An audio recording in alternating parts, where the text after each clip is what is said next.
नमस्कार, मैं हूं अंकुर और आप देख रहे हैं सत्य हिंदी का न्यूज बुलेटिन। एक नजर अब तक की सुर्खियों पर।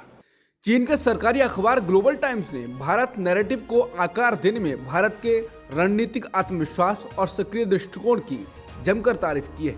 एक लेख में उसने भारत की शक्ति को भी माना है और पीएम मोदी के नेतृत्व को भी सराहा है। लेख में जोर देकर कहा गया है कि भारत अब रणनीतिक रूप से ज्यादा विश्वास से भरा दिखता है, वो विकास के प्रति ज्यादा सक्रिय हो चुका है। फूडन विश्वविद्यालय के centre for south Asian studies के निदेशक झांग जियाडोंग ने ये लेख लिखा है।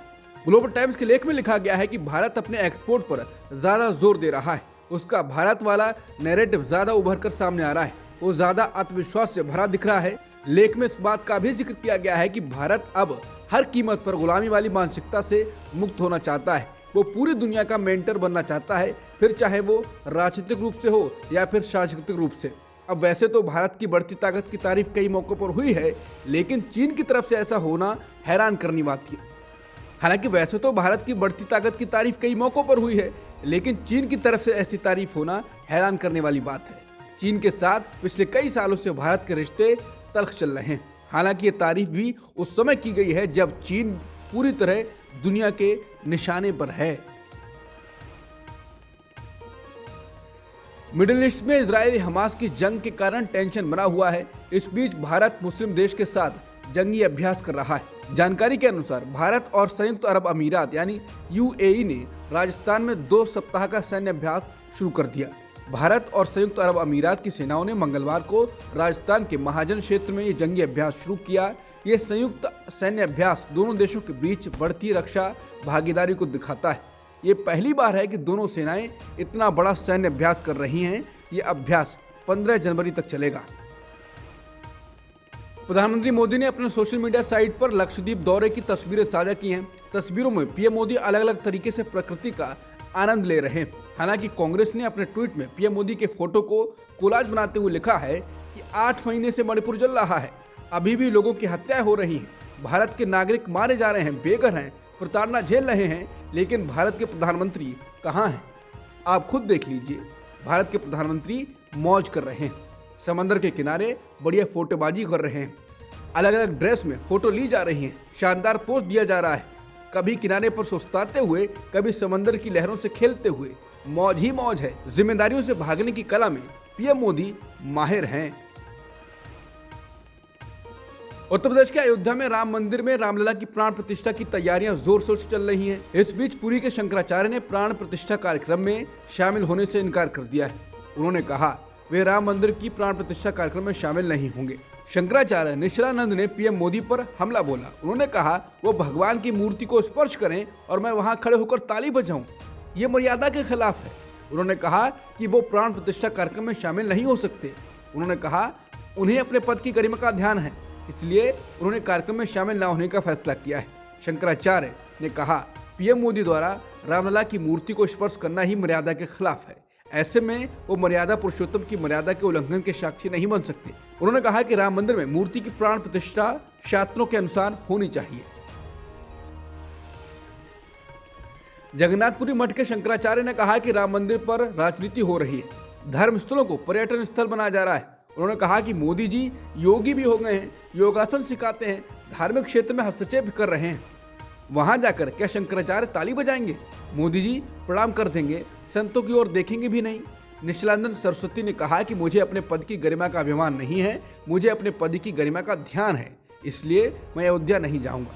हालांकि उन्होंने अयोध्या के साथ अपना रिश्ता अटूट बताया और कहा कि मुझे अयोध्या से परहेज नहीं है, राम जी मेरे हृदय में है, अयोध्या से मेरा संबंध टूटेगा नहीं। इस अवसर पर जाना मेरे लिए उचित भी नहीं है। राम मंदिर को लेकर जैसी तैयारियां बीजेपी और संघ कर रहा है, वो सबकी नजरें खींच रहा है। जहां लोगों को घर घर तक इसको पहुंचाने की योजना बनाई गई है, तो इस बीच मंडल की राजनीति को भी समेटने का फॉर्मूला तैयार हो गया है। रिपोर्ट के मुताबिक सावधानी पूर्वक तैयार की गई गेस्ट लिस्ट में 22 जनवरी को राम मंदिर के प्राण प्रतिष्ठा समारोह के लिए प्रत्येक जिले और देश भर के अधिकांश ब्लॉकों से 150 से अधिक समुदायों के प्रतिनिधि अयोध्या में शामिल होंगे। इस आयोजन को संघ परिवार द्वारा दूसरे राम मंदिर आंदोलन के रूप में देखा जा रहा है, जो इस अवसर का उपयोग हिंदू समाज को जाति पात से ऊपर उठाकर एक साथ लाने की कोशिश कर रहा है। देश के हर जिले से 150 से अधिक समुदायों का प्रतिनिधित्व किया जाएगा। विश्व हिंदू परिषद के अध्यक्ष आलोक कुमार ने कहा, इस सूची में बड़ी संख्या में दलित और आदिवासी समुदाय के संत शामिल हैं। उनके अलावा सबसे गरीब परिवारों के 10 लोग जो झोपड़ियों में रहते हैं, लेकिन राम मंदिर निधि के लिए 100 रुपए का योगदान दिया और मंदिर निर्माण करने वाले कार्यकर्ता भी मेहमानों में शामिल हैं। उन्होंने कहा, ये आयोजन पूरे देश का प्रतिनिधित्व करता है। सूत्रों ने कहा कि अतिथि सूची, जिसमें 4000 संत और लगभग 2500 प्रतिष्ठित व्यक्ति शामिल हैं, इस तरह से तैयारी की गई थी कि हिंदू समाज के सभी वर्गों, विशेष रूप से हाशिए पर रहने वाले लोगों को पर्याप्त प्रतिनिधित्व दिया जाए। सोशल मीडिया पोस्ट पर बुधवार को 2 लोगों को गिरफ्तार किया गया, जिसमें उत्तर प्रदेश के मुख्यमंत्री योगी आदित्यनाथ को बम से उड़ाने और अयोध्या के राम मंदिर को विस्फोट से उड़ाने की धमकी दी गई। अधिकारियों ने पीटीआई को ये जानकारी दी। एक बयान के मुताबिक उत्तर प्रदेश की स्पेशल टास्क फोर्स की एक टीम ने लखनऊ के गोमती नगर के विभूति खंड इलाके से ताहर सिंह और ओम प्रकाश मिश्रा को गिरफ्तार किया। मिश्रा और ताहर मुस्लिम नामों से ईमेल भेज रहे थे, जिसमें अयोध्या के राम मंदिर को उड़ाने की धमकियां दी जा रही थी। एनसीपी नेता जितेंद्र आव्हाड की एक टिप्पणी से विवाद खड़ा हो गया है। जब इस मामले ने तूल पकड़ा तो अब उन्होंने माफी मांगी है और अपने बयान पर खेद जताया है। आव्हाड ने कह दिया था कि भगवान राम मांसाहारी थे और बहुजनों के राजा थे। राम मंदिर की होने वाली प्राण प्रतिष्ठा के माहौल के बीच उनके इस बयान से विवाद बढ़ गया और अजीत पवार खेमे के एनसीपी नेताओं ने आव्हाड के घर के बाहर प्रदर्शन किया। इस घटना के बाद जितेंद्र आव्हाड के घर भारी संख्या में पुलिस तैनात की गई। हालांकि विवाद यहीं खत्म नहीं हुआ। जैसे ही प्रदर्शनकारी वहां से गए, जितेंद्र आव्हाड के लोगों ने उस जगह को गोमूत्र से साफ किया। आव्हाड ने कहा कि उन्होंने कुछ भी विवादास्पद नहीं कहा। उन्होंने कहा कि मेरे बयान तथ्यात्मक थे। राम को शाकाहारी बनाने का सुनियोजित प्रचार किया जा रहा है। इस देश के 80% से अधिक लोग मांसाहारी हैं और वो भगवान राम के भक्त हैं। इस पर जब काफी ज्यादा विवाद हो गया तो आव्हाड ने मीडिया से कहा, अगर किसी की भावनाओं को ठेस पहुंची हो तो मैं खेद व्यक्त करता हूं। लोकसभा चुनाव को लेकर सियासी सरगर्मी के बीच तेलंगाना कांग्रेस ने सोनिया गांधी को लेकर प्रस्ताव पारित कर दिया है। पूर्व अध्यक्ष सोनिया गांधी को लेकर प्रस्ताव पारित किया गया है कि वो तेलंगाना से चुनाव लड़ें। इसके बाद सवाल उठ रहा है कि क्या सोनिया गांधी रायबरेली की सीट छोड़ सकती हैं। अटकलें लगाई जा रही हैं कि सोनिया गांधी तेलंगाना के मेडक सीट से चुनावी मैदान में उतर सकती हैं। इस सीट से पूर्व पीएम इंदिरा गांधी भी इलेक्शन लड़ चुकी हैं। कांग्रेस नेता मधु याक्षी गौड ने कहा कि हमने प्रस्ताव पारित किया है कि सोनिया गांधी तेलंगाना से चुनाव लड़ें। उनके लड़ने से पूरे दक्षिण भारत में पार्टी को फायदा होगा। बता दें, सोनिया गांधी फिलहाल रायबरेली से सांसद हैं। रायबरेली सीट कांग्रेस का गढ़ रही है। सोनिया बीते 4 चुनाव में यहां से जीतती रही हैं। उनको हर चुनाव में यहां 50% से ज्यादा वोट मिले हैं। ये सीट ऐतिहासिक तौर पर कांग्रेस के पास ही रही है। पश्चिम बंगाल में इंडिया ब्लॉक की पार्टियों के गठबंधन और सीट शेयरिंग के सवाल पर कांग्रेस पार्टी के नेता अधीर रंजन ने कहा है कि कांग्रेस अपने दम पर कुछ भी कर सकती है। पश्चिम बंगाल के मुर्शिदाबाद में पत्रकारों ने जब उनसे सवाल पूछा कि ममता बनर्जी राज्य में कांग्रेस को केवल 2 सीटें देना चाहती हैं, इस पर अधीर ने कहा, उनसे कौन भीख मांगने गया है। ममता बनर्जी खुद कह रही हैं कि हम गठबंधन कर चुनाव लड़ेंगे। ये दोनों सीटें हमारे पास हैं। हमें उनकी दया की कोई जरूरत नहीं है। हम अपने दम पर लड़ सकते हैं, चल सकते हैं, कुछ भी कर सकते हैं। अधीर ने कहा वो नहीं चाहते कि गठबंधन हो, क्योंकि अगर गठबंधन नहीं होता है तो सबसे ज्यादा खुशी पीएम मोदी को होगी और ममता बनर्जी आज जो कर रही हैं वो पीएम मोदी के सेवा में लगी हुई हैं। ममता बनर्जी की टीएमसी ने कांग्रेस नेता अधीर रंजन चौधरी पर पलटवार किया है। टीएमसी नेता कुणाल घोष ने कहा है कि अधीर रंजन चौधरी एक बीजेपी व्यक्ति की तरह व्यवहार कर रहे हैं। 2021 के विधानसभा चुनावों में टीएमसी ने अकेले लड़ाई लड़ी थी, लेकिन अधीर की पार्टी ने सीपीएम के साथ गठबंधन में लड़ाई लड़ी और 0 सीटें हासिल की। वो किस बारे में बात कर रहे हैं? टीएमसी ने कहा कि टीएमसी को बीजेपी से लड़ने के लिए किसी की जरूरत नहीं है, लेकिन इंडिया गठबंधन के लिए हमारी नेता ममता बनर्जी पूरा सहयोग कर रही हैं, लेकिन कांग्रेस दोहरा खेल खेल रही है। कांग्रेस ने गुरुवार को अपनी भारत न्याय यात्रा का नाम बदल दिया है। ये यात्रा 14 जनवरी से पूर्वोत्तर भारत से पश्चिमी तट तक शुरू होने वाली है। कांग्रेस महासचिव जयराम रमेश ने कहा, इस मार्च को अब भारत जोड़ो न्याय यात्रा कहा जाएगा। जयराम रमेश ने बताया कि गुरुवार को सभी महासचिवों, प्रभारियों, पीसीसी प्रमुखों और सीएलपी नेताओं की बैठक में ये महसूस किया गया कि भारत जोड़ो यात्रा एक ब्रांड बन गया है जो लोगों के मन में बसा हुआ है। हमें इसे खोना नहीं चाहिए। बता दें, सितंबर 2022 में राहुल गांधी ने श्रीनगर तक पैदल मार्च किया था, जिसे भारत जोड़ो नाम दिया गया था। ये यात्रा 1 जनवरी 2023 को खत्म हुई थी।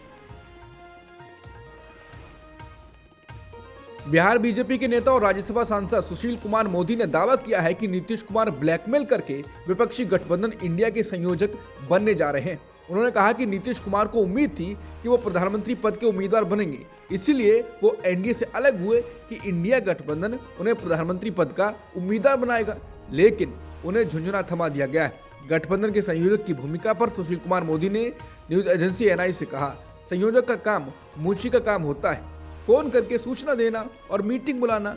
नीतीश कुमार के राजनीतिक स्थिति पर सवाल उठाते हुए सुशील कुमार मोदी ने कहा, नीतीश कुमार को कौन पूछने वाला है, वो 44 विधायकों के नेता हैं। ममता बनर्जी के 215 विधायक हैं। वो बंगाल में मार्क्सवादी कम्युनिस्ट पार्टी और ममता बनर्जी में समझौता करा सकते हैं क्या? इसका अंदेशा था, वही हुआ। बुधवार को इंडिया गठबंधन के वरिष्ठ नेताओं की वर्चुअल बैठक होनी थी। इस बैठक में नीतीश कुमार को औपचारिक रूप से गठबंधन का संयोजक बनाए जाने का फैसला होना था, लेकिन इंडिया गठबंधन की वर्चुअल बैठक टल गई। बैठक की नई तारीख भी तय नहीं हुई। अगर ये बैठक सिर्फ नीतीश कुमार को इंडिया गठबंधन का संयोजक बनाने का फैसला करने के लिए होनी थी, तो उसका टालना दुर्भाग्यपूर्ण है। इससे कई सवाल खड़े होते हैं। सबसे अहम सवाल ये है कि आखिर नीतीश कुमार को संयोजक बनाने की राह में आखिर कौन रोड़ा अटका रहा है। बताया जा रहा है कि कांग्रेस नीतीश को गठबंधन का संयोजक बनाए जाने के हक में है, लेकिन कुछ सहयोगी दल इसके हक में नहीं है। इसी वजह से इस मसले पर अभी तक फैसला नहीं हो पाया है। कांग्रेस इस पर सहमति बनाने का कोशिश कर रही है, लेकिन अभी तक सहमति नहीं बन पाई है। इसी वजह से बुधवार को होने वाली बैठक टालनी पड़ी। कांग्रेस के सूत्रों के मुताबिक कांग्रेस नीतीश कुमार को गठबंधन का संयोजक बनाना चाहती है, लेकिन पश्चिम बंगाल की मुख्यमंत्री और टीएमसी नेता ममता बनर्जी इसके खिलाफ हैं। बताया जाता है कि ममता बनर्जी नीतीश को इंडिया गठबंधन का संयोजक बनाए जाने के हक में नहीं है। लोकसभा चुनाव नजदीक आ रहा है, पार्टियां अपने काम पर जुट गई हैं। इस बीच कांग्रेस के अध्यक्ष मल्लिकार्जुन खड़गे ने भी अपनी पार्टी के कार्यकर्ताओं में जोश भरने की कोशिश की। उन्होंने गुरुवार को कांग्रेस नेताओं से कहा कि लोकसभा चुनाव में जीत सुनिश्चित करने के लिए अगले 3 महीने तक खुद को पार्टी के लिए समर्पित कर दें। कांग्रेस कार्यकर्ताओं को जीत का फॉर्मूला बताते हुए उन्होंने कहा कि कांग्रेस की जीत सुनिश्चित करने के लिए मतभेदों में ना उलझें, एक दूसरे की आलोचना करने से बचें और मीडिया में पार्टी के अंदरूनी मुद्दे न उठाएं। उन्होंने कहा कि दिन रात काम कर हम लोकसभा चुनाव के बाद एक वैकल्पिक सरकार प्रदान करने में सफल होंगे। कांग्रेस अध्यक्ष मल्लिकार्जुन खड़गे ने इंडिया गठबंधन में अपने साथी दलों की ताकत का जिक्र किया। उन्होंने कहा कि इंडिया गठबंधन में ऐसी पार्टियां हैं जिनके पास मजबूत कार्यकर्ता आधार और विचारधारा है, जबकि एनडीए सिर्फ नाम के लिए रह गया है। बीजेपी पर हमला बोलते हुए उन्होंने कहा कि बीजेपी पिछले 10 सालों की अपनी सरकार की विफलताओं को छिपाने के लिए भावनात्मक मुद्दों को उठा रही है। तेलुगु देशम पार्टी के राष्ट्रीय महासचिव नारा लोकेश ने 4 जनवरी को कहा कि वाईएसआर कांग्रेस पार्टी में 2024 की हार का डर घर कर गया है। उन्होंने कहा कि 85 विधायकों ने अपने ही क्षेत्रों से लड़ने से इनकार कर दिया है। उन्होंने कहा कि वाईएसआर सीपी को कोई नहीं बचा सकता और विधायक और सांसद लोगों के गुस्से को समझ सकते हैं। कांग्रेस नेता पवन खेड़ा को सुप्रीम कोर्ट से झटका लगा है। सुप्रीम कोर्ट ने पीएम मोदी पर की गई टिप्पणी के मामले में खेड़ा के खिलाफ दर्ज एफआईआर और आपराधिक कार्रवाई रद्द करने से इनकार कर दिया है। बता दें, अदालत गुरुवार को इलाहाबाद हाईकोर्ट के आदेश के खिलाफ सुनवाई कर रही थी। सुप्रीम कोर्ट के इस फैसले के बाद अब कांग्रेस नेता पवन खेड़ा को मुकदमे का सामना करना पड़ेगा। न्यायमूर्ति BR गवई और न्यायमूर्ति संदीप मेहता की पीठ ने कहा कि वो उच्च न्यायालय के आदेश में हस्तक्षेप करने की इच्छुक नहीं है। पीठ ने कहा, माफ कीजिए, हमारा कोई इरादा नहीं है। बता दें, फरवरी 2023 में मुंबई में एक संवाददाता सम्मेलन में खेड़ा ने प्रधानमंत्री मोदी को नरेंद्र गौतम दास मोदी कहा था। ये टिप्पणी भाजपा नेताओं और समर्थकों को पसंद नहीं आई और इसे उद्योगपति गौतम अडानी के संदर्भ में देखा गया था। सरकारी बंगले का आवंटन रद्द होने के खिलाफ दिल्ली हाईकोर्ट पहुंची टीएमसी नेता महुआ मोइत्रा को कोई राहत नहीं मिली है। दिल्ली हाईकोर्ट ने गुरुवार को महुआ मोइत्रा से कहा कि अगर वो बंगले के आवंटन रद्द होने के बाद भी वहां रहना चाहती हैं तो इसके लिए संपत्ति निदेशालय यानी DOE के पास जाएं। जस्टिस सुब्रमण्यम प्रसाद ने कहा कि नियम ऐसा लिखा है कि साधारण परिस्थितियों में निदेशालय के पास ये अधिकार है कि वो पहले से रह रहे व्यक्ति को कुछ और दिन वहां रहने की अनुमति दे सकते हैं। दिल्ली हाईकोर्ट ने कहा, संपत्ति निदेशालय के पास जाकर अनुरोध करें, उनके फैसले कानून के अनुसार होंगे। अदालत ने इसके बाद महुआ को उनकी याचिका वापस लेने की इजाजत दे दी। इससे पहले 11 दिसंबर को संपत्ति निदेशालय ने महुआ मोइत्रा को नोटिस जारी करके उन्हें आवंटित बंगला खाली करने के लिए कहा था। आंध्र प्रदेश के सीएम जगनमोहन मोहन रेड्डी की बहन और वाईएसआर तेलंगाना पार्टी के संस्थापक वाईएस शर्मिला आज गुरुवार को कांग्रेस पार्टी में शामिल हो गए। मल्लिकार्जुन खड़गे और राहुल गांधी ने उन्हें पार्टी में शामिल करवाया। कांग्रेस में शामिल होने के बाद वाईएस शर्मिला ने कहा, आज वाईएसआर तेलंगाना पार्टी का कांग्रेस पार्टी में विलय करते हुए मुझे बहुत खुशी हो रही है। मुझे बहुत खुशी हो रही है कि वाईएसआर तेलंगाना पार्टी आज से भारतीय राष्ट्रीय कांग्रेस का हिस्सा बनने जा रही है। कांग्रेस पार्टी अभी भी हमारे देश की सबसे बड़ी धर्मनिरपेक्ष पार्टी है। कांग्रेस में शामिल होने के बाद वाईएस शर्मिला ने कहा है कि उनके पिता का सपना था कि राहुल गांधी भारत के प्रधानमंत्री बने और अब वो इसी दिशा में काम करेंगे। बता दें, शर्मिला अविवाहित आंध्र प्रदेश के पूर्व सीएम दिवंगत वाईएस राजशेखर रेड्डी की बेटी हैं और आंध्र प्रदेश के मुख्यमंत्री वाईएस जगनमोहन रेड्डी की बहन हैं। ईडी के समन पर दिल्ली के मुख्यमंत्री अरविंद केजरीवाल ने कहा है कि सच्चाई ये है कि कोई भ्रष्टाचार नहीं था। बीजेपी मुझे गिरफ्तार करना चाहती है और सबसे बड़ी संपत्ति मेरी ईमानदारी है और बीजेपी उसे नुकसान पहुंचाना चाहती है। मेरे वकीलों ने मुझे बताया है कि ईडी के समन अवैध हैं। बीजेपी का मकसद मेरी जांच करवाना नहीं है, बल्कि मेरी लोकसभा चुनाव के अभियान को रोकना है। वो मुझे जांच के नाम पर बुलाना चाहते हैं और फिर गिरफ्तार करना चाहते हैं। उन्होंने कहा कि बीजेपी झूठे आरोप लगाकर मुझे लोकसभा चुनाव में प्रचार करने से रोकना चाहती है। सीएम केजरीवाल ने कहा कि मनीष सिसोदिया और संजय सिंह इसलिए जेल में नहीं है कि उन्होंने कोई भ्रष्टाचार किया है, बल्कि वो तो इसलिए जेल में है क्योंकि उन्होंने बीजेपी में जाने से इनकार कर दिया। केजरीवाल ने आगे कहा, इस तरह से देश आगे नहीं बढ़ सकता है। जो कुछ भी चल रहा है वो जनतंत्र के लिए बहुत खतरनाक है। उन्होंने कहा कि जांच को चलते हुए 2 साल हो गए तो फिर लोकसभा चुनाव के पहले ही क्यों बुलाया जा रहा है। सीबीआई ने 8 महीने पहले बुलाया था, मैं गया भी था और जवाब भी दिए थे। अब लोकसभा चुनाव के पहले बुलाया जा रहा है तो उनका मकसद मुझे पूछताछ करना नहीं है, वो लोग मुझे बुलाकर गिरफ्तार करना चाहते हैं। आम आदमी पार्टी के नेताओं द्वारा अरविंद केजरीवाल की गिरफ्तारी की आशंका पर कटाक्ष करते हुए भाजपा ने कहा है कि आप नेता चोरी को भी इवेंट बनाना चाहते हैं और केजरीवाल इतना घबराए हुए हैं कि प्रेस कॉन्फ्रेंस भी डिजिटल कर रहे हैं। वो मीडिया के सामने आने से बच रहे हैं।